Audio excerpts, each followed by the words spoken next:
Sumatera Selatan terus mempersiapkan diri sebagai tuan rumah Asian Games 2018. Sejumlah agenda tes event untuk 10 cabur yang dipertandingkan akan mulai dipertandingkan.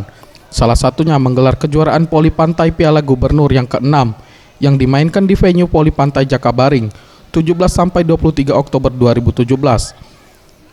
Menurut IGB Surya Negara, Sekretaris Sub Koordinator Inasgok Asian Games 2018, Sumsel mengatakan, kejuaraan Poli Pantai ini diikuti oleh 13 negara peserta dari Asia seperti Malaysia, Australia, Tiongkok, Jepang, dan Hong Kong, termasuk Indonesia yang bertindak sebagai tuan rumah. Saat ini pihaknya telah menambah fasilitas venue, salah satunya lampu yang bisa digunakan untuk pertandingan malam, serta mengganti pasir di lapangan yang didatangkan langsung dari Kepulauan Babel.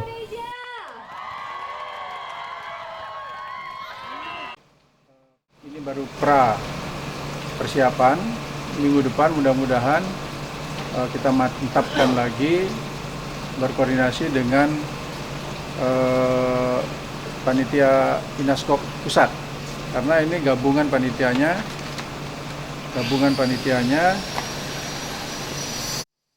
ditambah dengan fasilitas keamanan serta kenyamanan atlet selama bermain, mengingat yang datang merupakan atlet negara peserta Asian Games 2018. Tim Liputan Sriwijaya TV.